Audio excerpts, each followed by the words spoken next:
the Girl Meets World episode on religion, was really good.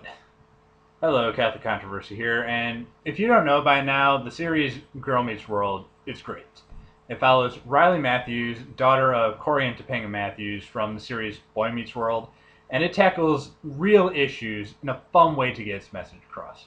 I really enjoy it, and you can listen to Pokemag's podcast as to why it's so great. Link below. But today, I want to talk about a very special episode. Girl Meets Beliefs. This particular episode is about religion and how it can be difficult to share different beliefs in your friends. Now, right out of the gates, I walked in skeptical. In my experience, when secular entertainment tackles religion, it doesn't always come out the best, with the religious character being either dumb, hypocritical, the bad guy, or some combination of those. However, Boy Meets World did handle the topic of cults and religion very well, and it does have many of the same writers, so I was hoping for it to be respectful. And I must say, this episode handles the subject of religion very well. First off, this episode isn't completely about religion. It's about having friends with different belief systems than you, and how that can be a great thing. In this episode, our main character, Riley, has a good faith in God because her life is great, whereas her best friend, Maya, has trouble believing in God because her life is less than great.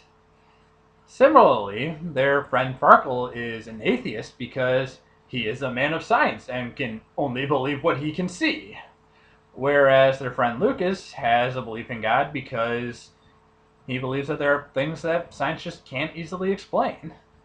All these viewpoints are handled very respectfully, with no one being portrayed as dumb, hypocritical, or the bad guy. Just different. And that's great. That's a great message.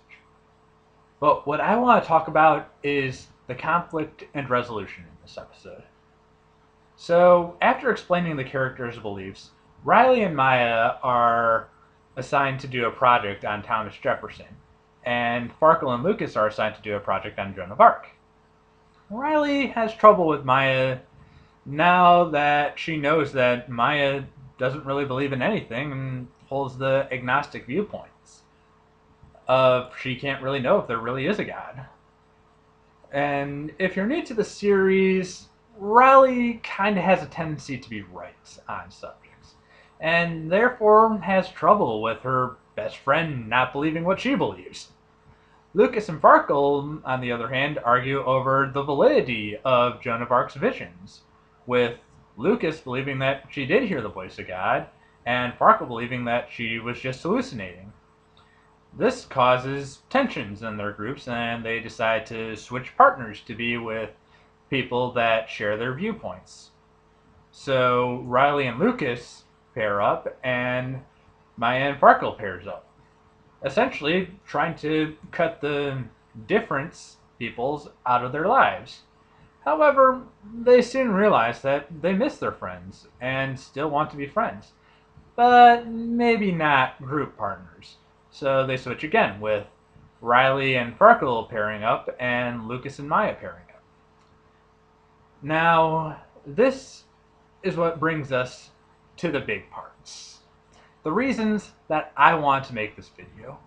While working together, Maya asks Lucas what makes him and Riley believe in a higher power, and how she has trouble with Riley and feels like she is pushing her to believe what she believes.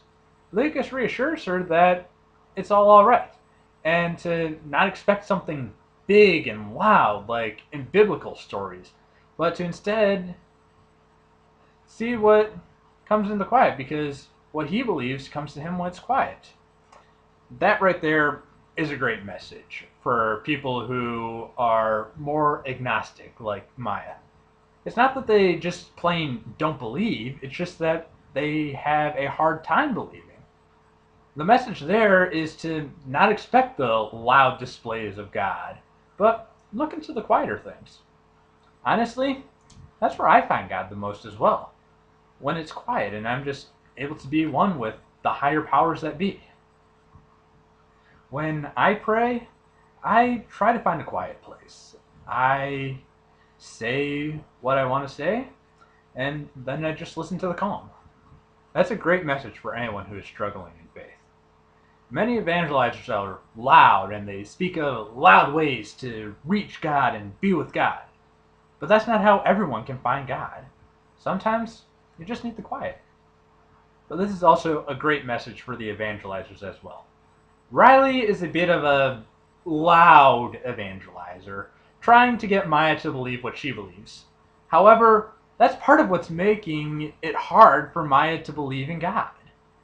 Don't be a pushy person, because that can do more harm than good. Later in the bay window scene, Corey explains to Riley that not everyone is going to believe what she believes, and that's okay. But what really sells me is the bay window scene, where Farkle gives his atheistic arguments. He has trouble comprehending that God can hear everyone's prayers. He explains that he can only believe what he observes. Then Corey gives what is probably the best explanation as to the plausible existence of God. Corey asks Farkle why he, a man of science, has trouble with these new discoveries. Then Farkle says, "Seeing is believing. That's what I believe."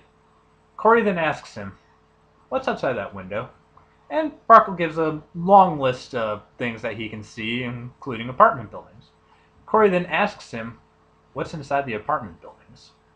And Farkle can't answer that because he can't see it. But Lucas says, families, people, mothers, fathers, children. And Corey then likens that there are things that we can't see but know they're there to God. And that we can't see God, but it's not that hard to believe in him without being able to see him.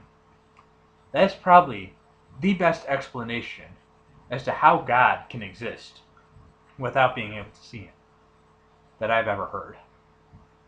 However, what is probably most important about this episode is that it's not trying to say that one is right and the other is wrong. At no point in this episode does it earnestly say, my beliefs are correct. Sure, Riley and Farkle say that they're right to demonstrate that they're being a little unreasonable, but the moral of the episode isn't that God exists or God doesn't exist. The moral of the episode is everyone has different beliefs, and you don't have to share the same beliefs as your friends and loved ones. And in the end, everyone learns to respect each other's beliefs. It's a message that really everyone should hear. I highly recommend watching it. I've included some links in the description to find the episode. It's great. It's done really well.